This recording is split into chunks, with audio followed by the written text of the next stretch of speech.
The reason public health measures work is because the public, for the most part, believes in them, trusts the science and the public health officers. That trust is crucial. Without it, people won't comply. And we know there are many conspiracy theories out there conspiring to erode public trust. Tonight, Jeff Semple looks at one of them, the mistaken belief 5G technology is tied to the COVID-19 outbreak. We are here to set that fact from fiction for you. We're going to get right to it. The claim we're looking at right now, the U.S. is developing an antivirus that includes a chip to track your movement. Do you believe there's a ring of high-profile politicians who are kidnapping and sacrificing children? I do believe that.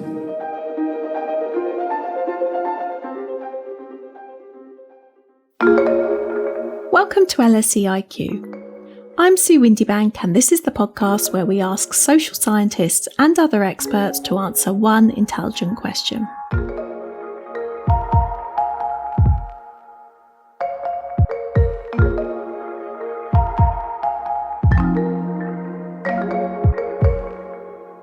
"5G foam masks reduce our body's defences against COVID-19. Vaccines are being used to inject us with microchips, allowing us to be tracked and controlled. The world is being run by a cabal of satanic, cannibalistic paedophiles, including prominent Democrats, Hollywood figures, and Hillary Clinton. And the only hope of defeating them is President Trump." These theories have gained traction over the last few years, and while they may seem extraordinary to many of us, they have led to the vandalism of 5G foam masts, made some reluctant to be vaccinated, and, spectacularly, led to the storming of the US Capitol in January of this year. Why do people believe in conspiracy theories? I'll be tackling this question in this episode of LSE IQ.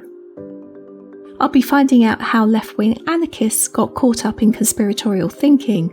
I'll hear how Irish parents looking for support and community were accused of spreading a conspiracy. And is LSE carrying out the wishes of the Illuminati? Listen to hear how we became embroiled in a global conspiracy. But first, what is a conspiracy theory? So first of all, there's a distrust of authorised explanations of events.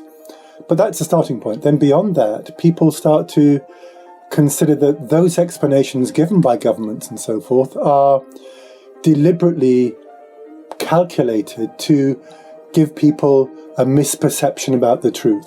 Conspiracy theories, in the simplest way, are this feeling of this idea that there is some hidden power, elites, groups, individuals who are conspiring in secrecy against not individuals, but against groups, religious groups, against a specific gender, race, or against a way of living, right?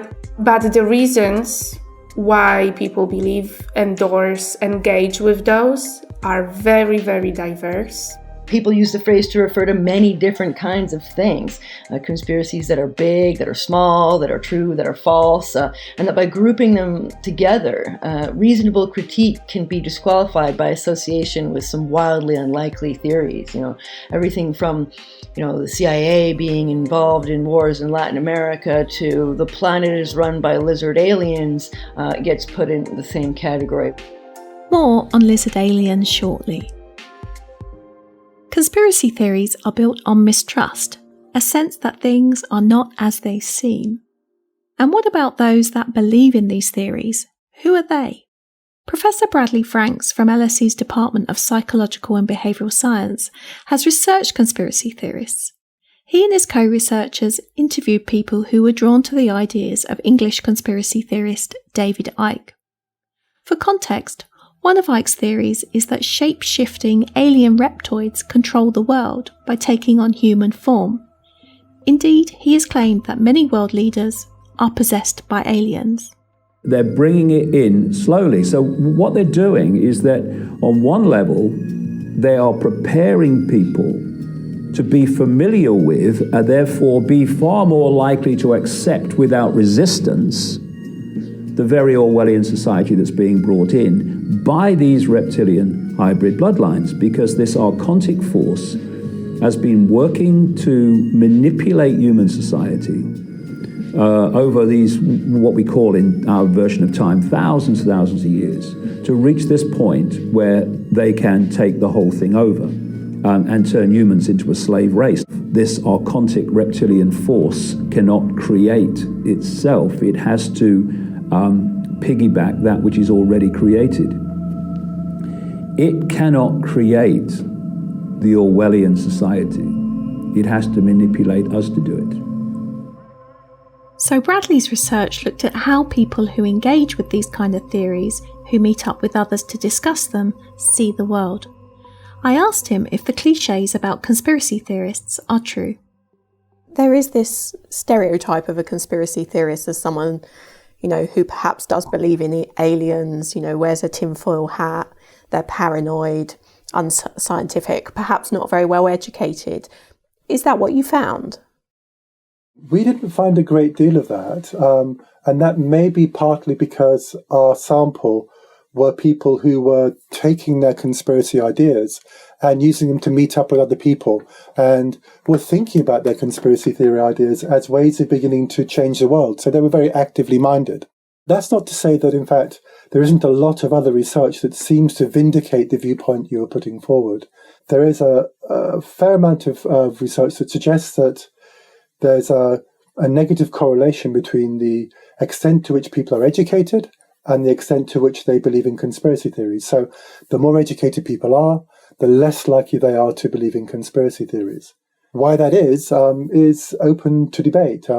One argument is that increased education makes people more flexible, more open to alternative explanations, and therefore they aren't necessarily looking for cut and dried certainty in the way in which they are engaging with the world. There's no particular connection, as far as we know, between belief in conspiracy theories and paranoia per se, but there is a connection between wanting to, in some sense, be seen as special, in some sense have a heightened sense of uniqueness, a sense of power and control, and a sense of being in the know, often linked to narcissism with some people that believe in conspiracy theories. So there's a complex range of qualities there, some of which are really quite marked and quite distinctive. But what's important to say here is that there are also qualities which are shared by everybody in the population. We all want to know things. We all have a need for self-esteem. We all think of ourselves as slightly special. The only difference here is the extent to which these tendencies are perhaps taken to extremes, and the extent to which these tendencies are connected to research about conspiracies. While lack of education can play a role in people being drawn to conspiracy theories, wanting to be special by having access to information that others don't provides a strong attraction, according to Bradley and his co-authors. They wanted to discover if people who believed in one conspiracy theory were likely to believe in other conspiracy theories, and what they found was almost a scale of different types of conspiracy theory belief. There are some people who believe in one or two, and it's a little bit of fun or a little bit of minor interest. They might believe in the idea that John F. Kennedy was killed by the CIA. They might believe in the idea that Princess Diana faked her own death, for example. And that's just a bit of fun. But then there are other people that believe in maybe specific conspiracy theories about particular events. So what happened to a certain aeroplane when it appeared to be shot down over the ocean, for example, or what happened when there was a financial crash in 2008. So there's some kind of localized, specific conspiracy theory belief there. And that didn't mean people necessarily believed in lots of other conspiracy theories. But there were other groups of people that did, in fact, believe in many different specific conspiracy theories. And these were people who had what we called a conspiratorial worldview. They weren't just believing in one or two particular conspiracy theories. Their whole perception of the world was oriented around the idea that the natural order of things is in fact a conspiratorial order of things. One kind was a group of people that believed in all of the economic structures, all of the political structures, all of the social structures of the modern world. They are all based upon a hidden background conspiracy of people that want to control the lives of ordinary citizens. So they had a generalized explanation as to why lots of specific conspiracies were taking place, because those specific conspiracies were ones which were set up by the people who were behind the scenes, pulling the strings in all aspects of our lives. So that's one way in which people might believe in many, many conspiracy theories. Another slightly more intriguing way in which they might believe in many different conspiracy theories concerns people that believe there was a general conspiracy theory operating in the world, a conspiracy operating in the world, but in fact, this wasn't organized by ordinary people who were very rich and very powerful. It was in fact organized by extraterrestrials or agents that came from other planets. So these people veer into what's been called conspiratoriality, a conspiracy theory approach to spirituality, in which they have an idea that there are alternative ways of being, and these alternative ways of being and these alternative beings are controlling our lives. And in some cases, this amounted to the idea that there were lizard beings. In other cases, it amounted to the idea that there are aliens coming from other planets. But it's always about the possibility that these other kinds of beings are controlling our day-to-day lives, and that even the people in power, in government and so forth, don't know about this. Just as religion can be used as a way of explaining complex events and resolving existential anxieties, so conspiracy theories can do the same in the lives of those that believe in them, says Bradley. Finding these same tendencies amongst several anarchists in a Zapatista solidarity collective in Montreal took Dr. Erica Lagalis by surprise. Erica is an anthropologist and visiting fellow in LSE's International Inequalities Institute. She researches leftist social movements such as the Zapatistas and indigenous peasant rights movement from Chiapas State, Mexico. Her encounter with these individuals, who had some troubling theories about the forces which control the world, began her interest in researching conspiracy theories. These forces they talked about were not aliens, but the Freemasons and the Illuminati, a secret group which conspiracy theorists allege controls world affairs and seeks to establish a new world order. There was a couple guys. They told me about the Illuminati. They told me about the Federal Reserve and Freemasons, and they told me to watch YouTube. And I went and I followed up. I did the reading they suggested, and I said, "What is this about?" At first, I was not familiar with this story. When they first mentioned it, I thought, okay, maybe, I don't know. Maybe the world is run by Freemasons. I don't know. But then when they started going on and at some points, mentioned that all of these people were also Jewish, I thought, oh no. Oh, I don't like where this is going at all. Okay, I'm going to find this hard to believe now, and I'm going to have an argument with these guys. And how am I going to have this argument? And I started educating myself and watching the YouTube videos that they suggested and reading the books that were suggested in order to be able to argue with them about it. And that was partly how I got involved and realized the importance of writing about it. We ended up having many conversations about this over the course of months. And importantly, the people that had originally given me this story moved away from the idea that the conspiring politicians were all Jewish. They continued to think that there was secrecy in government and that we were not being told everything that was going on. But they moved away from the idea that everyone involved was of one religion. And that was partly because I decided to grant certain ground in the argument. Erica was taken aback to find these ideas in a Zapatista collective.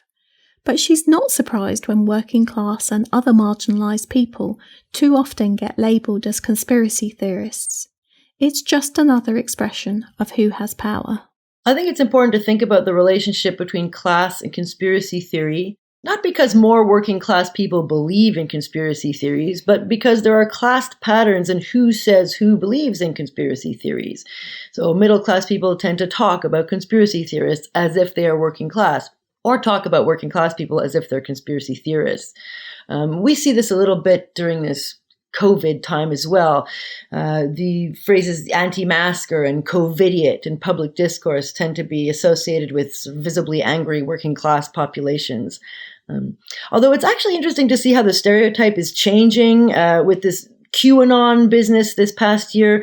These days it's supposedly the stupid suburban wife. She's the demographic we should hold responsible. But it's still relevant that traditionally and still now, and not necessarily in contradiction, the phrase conspiracy theorist is largely used by people in the professional middle class to describe people in lower class positions than them. We have to look at respectability, how this phrase is used to manage respectability, one's own and that of others. This idea that the label conspiracy theorist is something that can be used to undermine someone's credibility is something Dr. Ella Droshkovits, a social anthropologist at the Institute for Sociology at the Slovak Academy, has seen in her own work.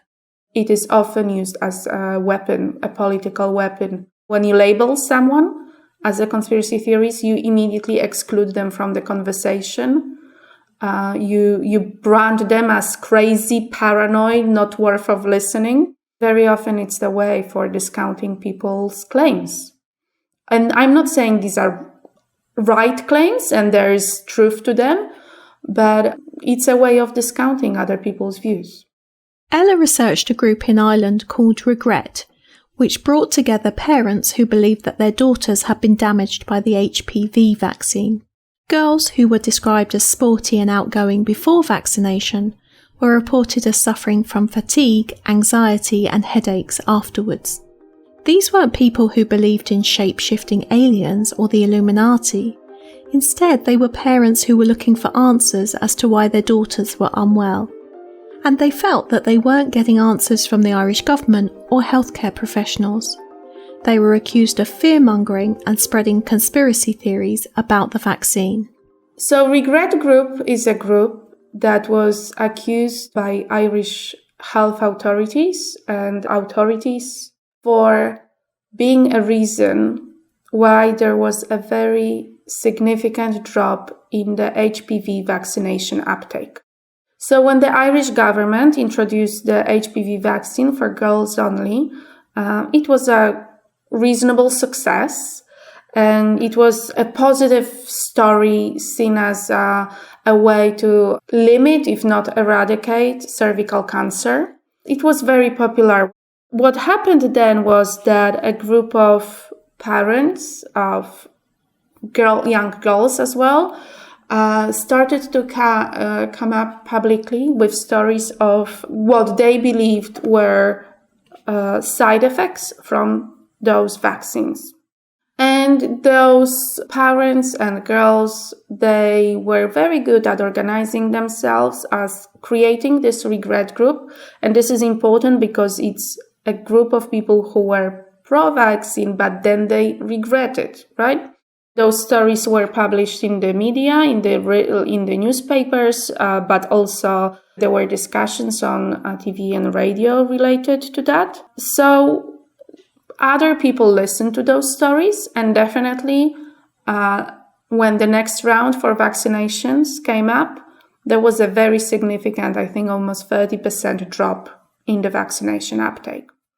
So very quickly, authorities came to the conclusion that, those parents and the regret group are to be blamed because they spread lies and misinformation. And while I'm not a medical doctor and I am not in a position to investigate medical histories of those women, and I don't have that knowledge, as anthropologist, I was trying to understand not so much where is the truth in those claims, because I don't have that ability, but I wanted to understand why others believed them.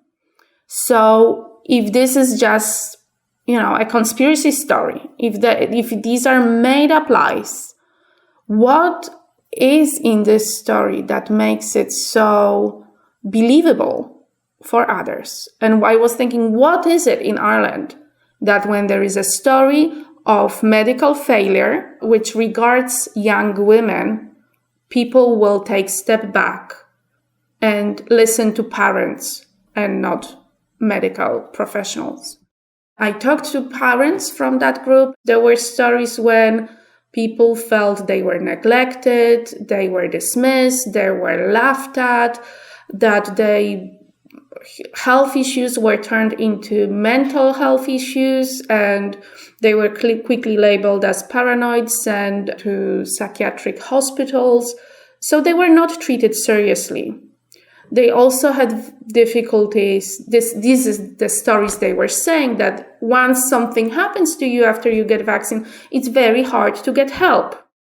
They felt that they are not trusted, not believed, that no one believes women, and they felt very attacked. And that was more significant because Ireland has a history of, unfortunately, as a state, abusing women exactly through welfare and health institutions. The most famous are the Madeleine laundries and the mother and baby institutions, where young women, and I think this is important in that story, that vaccine is given to young women. Ella's referring here to the Magdalene laundries and mother and baby homes, institutions where unmarried women were sent for resocialization and support. In reality, they were psychologically and physically abused. Mothers were separated from their babies, who on most occasions were given away for adoption, often illegally. Many children died from malnourishment or neglect. When you grew up in this environment and you hear a story that, once again, women are being failed by the welfare, by health authorities, they are not believed, they are not trusted, and their claims are turned into mental health issues, people will take a step back and say, let's wait. And that's, in my opinion, was the reason why regret was believed.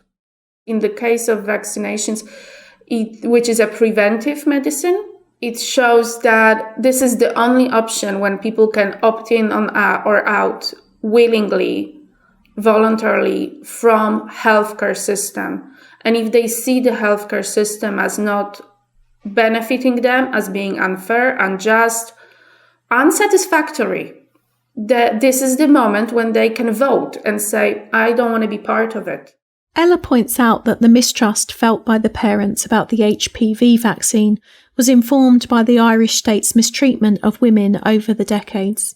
Met by ridicule and suspicious of the answers they were given, mothers and fathers were looking for answers, and they found a kind of support group in regret. To listen to professional people insult our intelligence and insult our girls, our sick girls, that's very unprofessional. All we want is help and support to get our girls' health back, and these are the people to put that in place, but they refuse to accept any responsibility for this. Not all the women you met were actually fully bought into the conspiracy theory, but they'd felt that they had exhausted all other avenues, didn't they? Yes, so that's why I think it's important not to think about conspiracy theories just as this final product that we see the knowledge, information that is spread, and we think this is crazy, this is silly. But I think what is important is to understand how people arrive at those conclusions and those theories, and how people join those circles. And maybe not all those women agreed with each other. They didn't share all views. one woman even told me, I don't even think this is about vaccine. I think there was too much time between vaccine and the illness. But this is the only place where when I ask questions, there are people around me who try to help me and find answers and find protocols and find ways to deal with the problem that she has on hands. So she felt very alone, and this group gave her support and gave her a sense of community. And I think this is very important for many conspiratorial circles, that they do give a sense of community. They do give support. Many types of people can clearly be labelled as conspiracy theorists.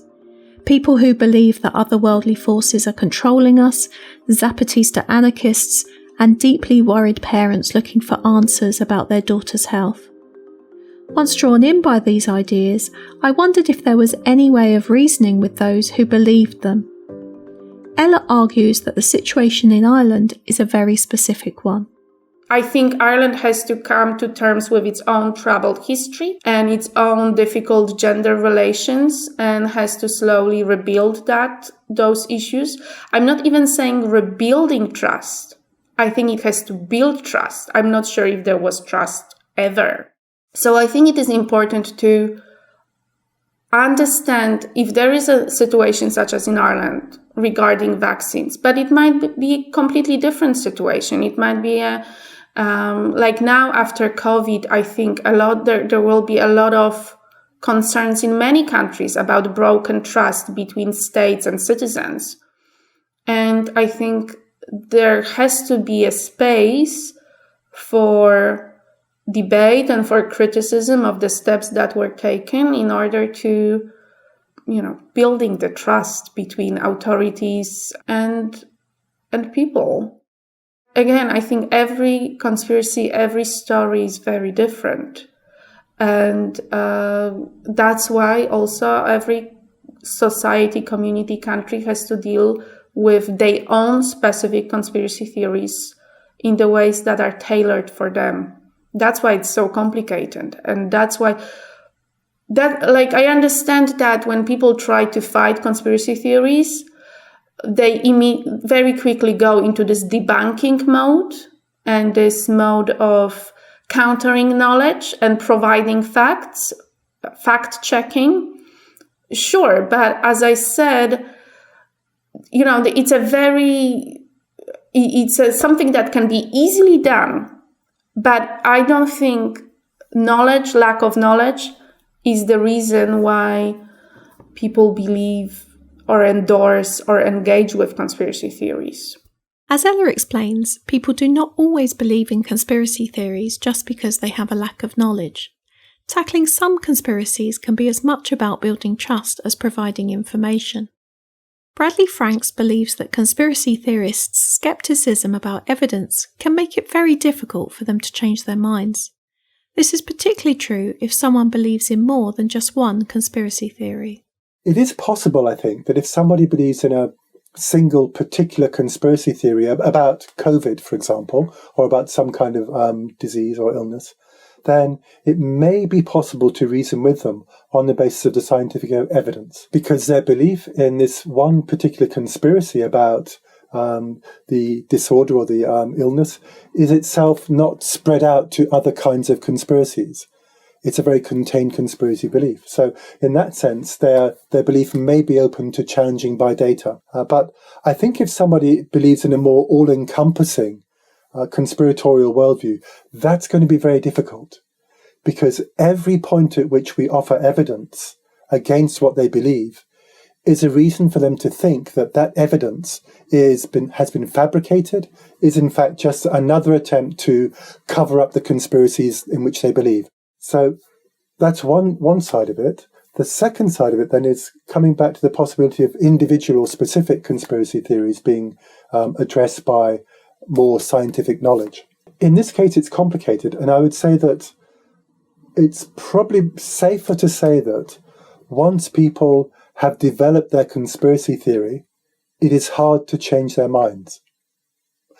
But we can attempt to engage in what's called inoculation, which is a process where if you can get into people's debate space, into the public sphere into which they're engaging, before they have a settled conspiracy worldview or conspiracy theory, then if you're able to give them bits of information before they have a settled conspiracy theory, then you can begin to unsettle and challenge their tendency towards conspiracy theories by engaging in a simple tactic that comes from social psychology, which is trying to inoculate people against those views. What Bradley is describing here is the idea that people can be inoculated against conspiracy theories by being exposed to anti-conspiracy ideas. But this must come before the conspiracy becomes deeply embedded in their belief system. Given that it can be so difficult to change a conspiracy theorist's mind, I wanted to understand more about the shadowy forces that some believe in. Erica Lagalese has studied the Illuminati and wrote about them in her book, Occult Features of Anarchism, with attention to the conspiracy of kings and the conspiracy of the peoples. In it, she tackles the misinformation about this clandestine fraternity. The Illuminati were basically a radical reading society. Adam Weishaupt was a Bavarian professor. He founded the Illuminati in 1776. He had very radically egalitarian ideas for his day, more than most. That's maybe what made him special. His revolutionary agenda involved the dismantling of not just the church's power, but the state and the institution of private property as well, which went far beyond many of his contemporaries at the time. Weishaupt joined a Masonic lodge in 1774, but left shortly after, unsatisfied with the level of critique he found there. And it's true that members of the Illuminati later went back to Masonic lodges to try and make new friends and get, more Masons to join their more radical project. The Illuminati grew from this prof and 5 students in 76 to about 50-something members in 5 cities by just 3 years later, and eventually did extend to Italy, Lyon, Strasbourg, elsewhere in Europe, included some famous names like Mozart, Herder. And the pyramid structure of the network was modeled on Masonic form. It was organized into 3 grades and so forth. It mostly just as an agency for the transmission of Enlightenment ideas that are quite commonplace now, though. Although it was sort of a quasi-religious sect at the same time in which men met to contemplate the utopian regeneration of society. Its growth was pretty short-lived, though. One of the members quit and tattled to his employer. It was a duchess of the Bavarian royal family, and by the end of the 18th century, government propaganda vilifying the Illuminati and Freemasons, who were all, supposedly under its control, was everywhere, and members had to go into hiding or exile. These days there's a strong pop culture narrative that the Illuminati control Freemasons who control government. But already in the 18th century, we're hearing claims that all Freemasons are under the control of the Illuminati, but it was the government talking then. As Erica sets out, the Illuminati were a network of intellectuals who argued for self-government and against private property. Yet the public is now often told that they were and are the very group that controls governments and defends private property around the world. Interestingly, she argues that there is actually a link between the modern-day revolutionary left and Freemasons and the Illuminati. The lodges of Freemasons and the social spaces of reading societies like the Illuminati and other such fraternities and clubs were the places where critical thinkers gathered in the 19th century, including both what we would now call liberals and socialists, and anarchists for that matter. Some of the people involved in these spaces at the time, were privileged men that used these networks and spaces to consolidate and further their social power and influence, absolutely. And some others were there to try and agitate and organize for social change. And, the social infrastructure of the early socialist movement did grow out of these social spaces. What's the biggest continuity today? One of my most important points is just consistently that the social spaces of the left remain masculine social spaces. Even anarchists that claim to be feminists, advance a theory of power where the state, the kind of power that bothers them, becomes the prototype for all power in general. Conspiracy theorists should really focus on gender. If they pointed out that a suspicious proportion of leaders on the right and left were men, they'd be right. Closer to home, and much to the surprise of many who work here, LSE actually appears in some conspiracists' worldview. And this takes us to the Illuminati of David Icke's imagination. Bradley Franks explains. He is very, very skilled at weaving conspiratorial ideas. He sells books on it. He sells out Wembley Arena once every couple of years. He's a major conspiracy theory thinker, if you will. Theory of the lizard Illuminati, which is the concept that at the very top of the conspiratorial tree, there are the Illuminati, the people who are a hidden group of conspirators who are in fact alien lizards, but they're in human form. Now, beneath this top level of the hierarchy, there are lots of human groups who are concerned with playing out and supporting the conspiracies of the Illuminati. So there's the Bilderberg Group, there's the Federal Reserve, there's the Royal Institute, there's the House of Rockefeller, House of Rothschild, and there's the London School of Economics. We are seen as part of that small and select but complicated group of people that are helping to maintain and helping to run the conspiracies of the Illuminati. The idea there would be that universities, and in particular a university like the LSE, is very much connected with influencing public policy on economics, on government, on social policy.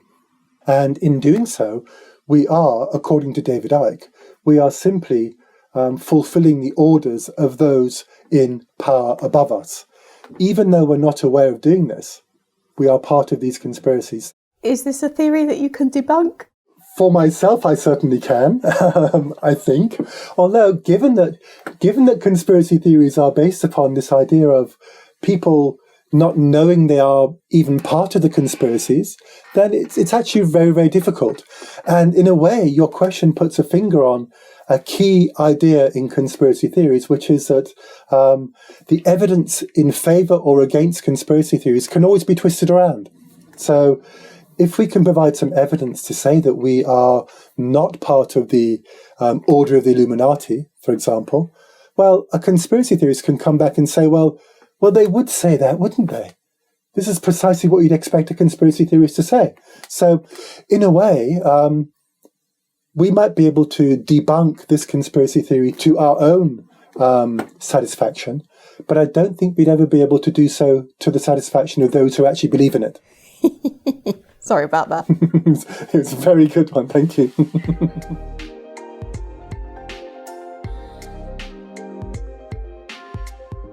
So why do people believe in conspiracy theories?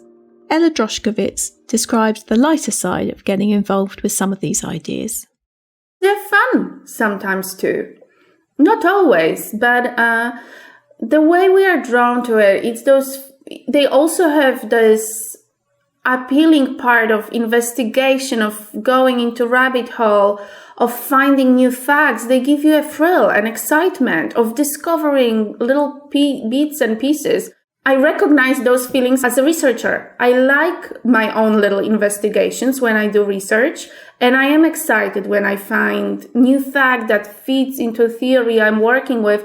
So I do understand that when people look for information and try to make sense of the world around them, and they do their little investigations or big investigations, it's thrilling, it's exciting to find new stuff. But I think that often conspiracy theories are not a serious, threatening, big theories. Not all theories are about serious racial, gender, class, political issues.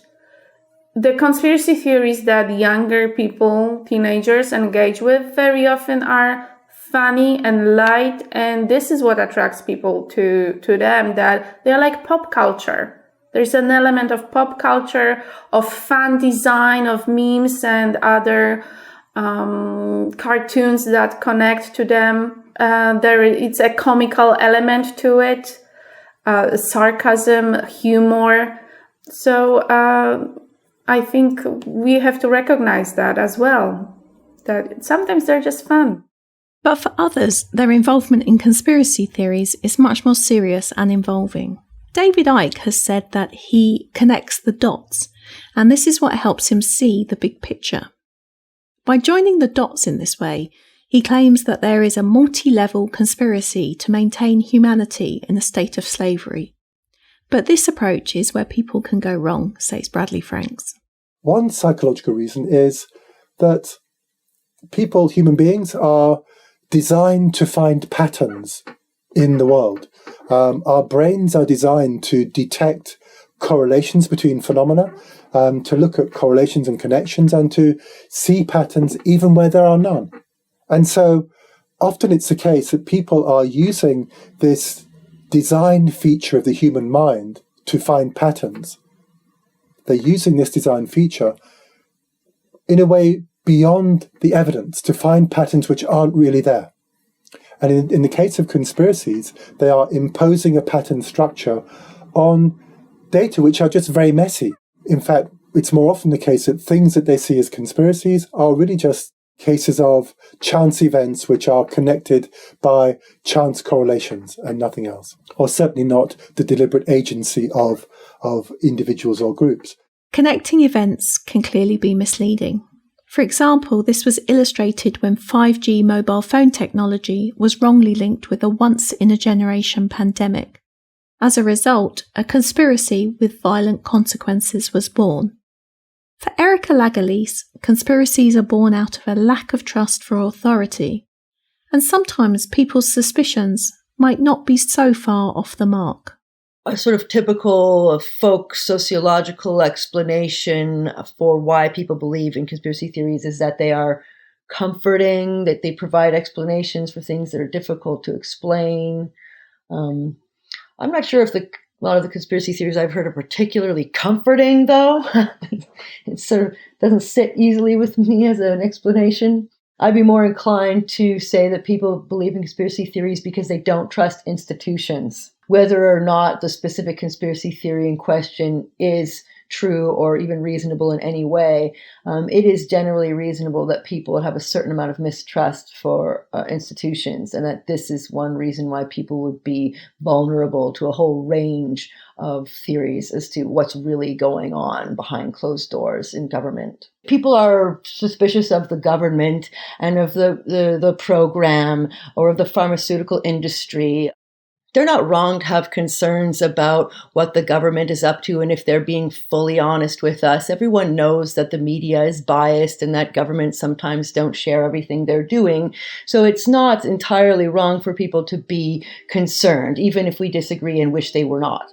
And it might seem more difficult to rationalize something like the lizard leader theory or something, and that seems more wild. But even that makes sense in some way if you think about how there's a long cultural tradition of referring to the aristocracy as blue-blooded, right, unfeeling, selfish. In that sense, the leap from that to lizards is a certain sort of allegorical leap, but it's not entirely nonsensical. Maybe you enjoy conspiracy theories. Maybe you believe in some conspiratorial ideas yourself. Tell us what you think using the hashtag LSE IQ. We're taking a short break for summer, but we'll be back in the autumn when we'll be asking more questions with interesting answers. Please join us then. This episode of LSE IQ was produced by Natalie Abbott, Oliver Johnson, Sophie Mallet and me, Sue Windybank. Want to explore more about conspiracy theories? This episode was based in part on the following research. Taking vaccine regret and hesitancy seriously. The role of truth, conspiracy theories, gender relations and trust in the HPV immunisation programmes in Ireland by Ella Droshkovitz in the Journal for Cultural Research. Beyond Monocologicality. Exploring conspiracist worldviews by Bradley Franks, Adrian Bangarter, Martin W. Bauer, Matthew Hall and Mark C. Nort. Occult Features of Anarchism, with attention to the Conspiracy of Kings and the Conspiracy of the Peoples by Erica Lagalis, PM Press 2019. For more episodes of this podcast and to subscribe, please visit lse.ac.uk/IQ or search for LSE IQ in your favourite podcast app. And please consider leaving us a review, as this makes the podcast easier for new listeners to discover.